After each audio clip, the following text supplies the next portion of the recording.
You've tuned in to the Top 10 Gardener with garden expert Ken Lain. Join him daily as he answers timely garden questions that are sure to make a difference in your gardens.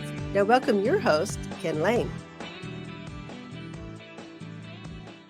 And we are back with Lisa Lain. She comes each week and just shares her garden insights and a different perspective.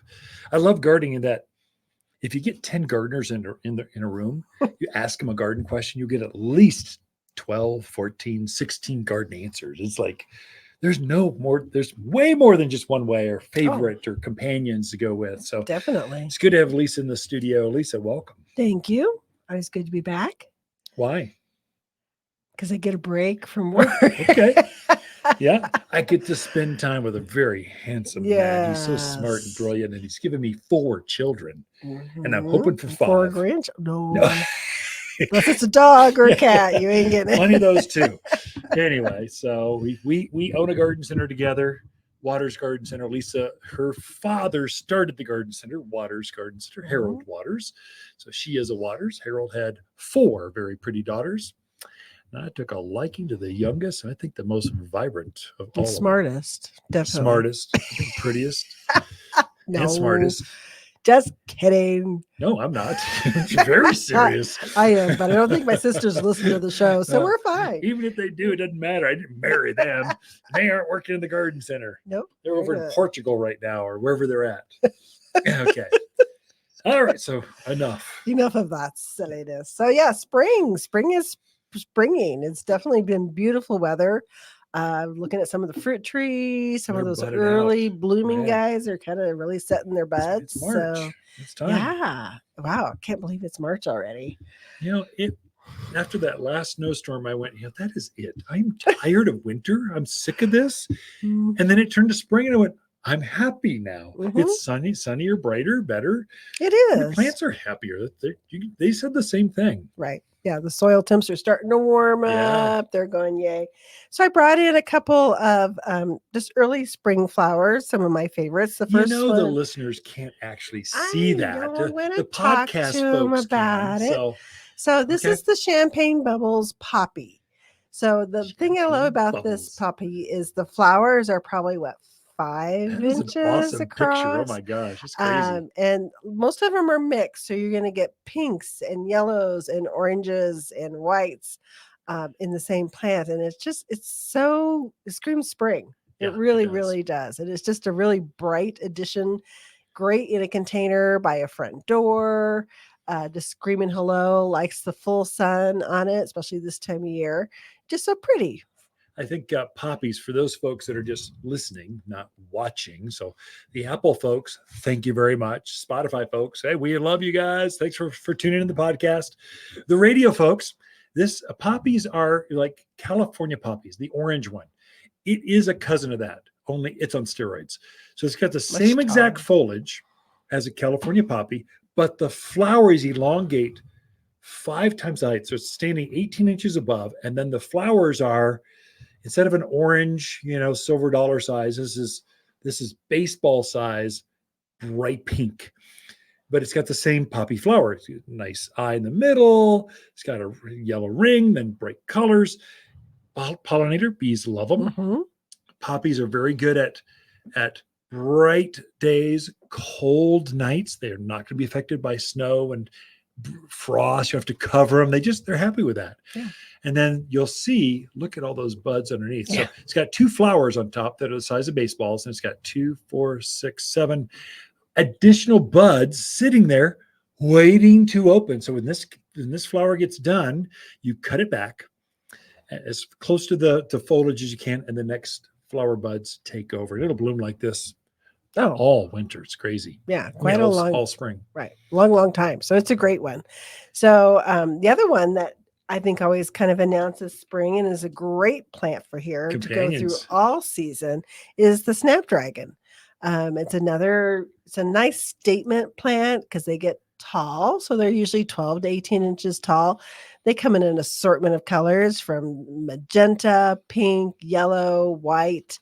And it is great because it's animal resistant. So if you can't put your pansies out in the kale because of the javelina, you can put out the snapdragons and enjoy those. So this one is the magenta one. I don't smell that. They don't smell. They're just they don't really smell. Yeah. But maybe that's why the critters leave them alone. I don't know. Could be. I think it's because the sap is real milky and they don't like that. The sap, they taste bad to them. Okay. So they're pretty to look at, but bad to eat. So just something to think about if you've got the critters, but you still want some bright color out there. Snapdragons are perfect for that. I think every garden should have snapdragons, because snapdragons, we sell them as an annual flower. That is, they're going to live for a year, bloom, and then. But they think they're a perennial. They come back year after year. They seed. They spread throughout the yard. They're just happy, cheery. Spring and fall is when they really shine. Summer, they take a little break and they're just green. And in winter, they take a little break and they're just green with some spent flower heads. But they're good flower for here. They do drop. Now's the time. Yeah. Oh, definitely. Now's the time to be getting them in. So I just wanted to show those. Put these on camera. These are companion plants. They go together. Poppies and snapdragons, they go together. Definitely. So we also have some other plants coming in that are people always ask me for. Well, they're showing up this week. Gardenias. We're getting the sweet tea gardenia, which is more the traditional one, has that double flower to it. It's a rebloomer, so it's going to bloom throughout the season. So we're getting those in, and then we're also getting the sweet star, which is more of a single flower, a simple flower to it. Classic. Oh, yeah. Pretty. And just as fragrant as the double. It really, really is. We had that one for years, and I loved it. They both just smell wonderful. And the star, the sweet star, actually puts on like a little berry more towards the end of the season. So you kind of get a little more seasonality out of it with the flowers in the summer and the little orange berry in the fall. Folks are tricked. They don't think we can grow gardenias, especially you Southern folks. You think you're so special. I'm from Mississippi. I'm from Alabama. We only grow gardenias here. No, we can grow them up here too. The secret is you got to have a cold hardy variety, and those two are classic. They will take any amount of winter we have. Right. Evergreen. White flower, the flowers are a touch smaller than, let's say, the tropical variety, but more flowers, almost, I think, more fragrant because the amount of flowers, and they're repeat bloomers. They bloom over and over throughout the season. Great in a container on your patios, your decks, where you're going to entertain and just sip a glass of wine while watching the sunset, sipping coffee in the morning, watching hummingbirds and your gardenias. That's where you want those. So great plant for here. In more of a shaded areas, you need some protection.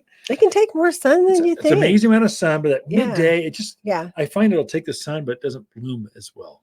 In a east or west facing, blooms like crazy. Yeah, definitely. Okay. So another plant that we're getting in is the first time we've had this one. I mean, it's a lilac. Not the first time we've had lilacs, but this one is called Virtual Violet.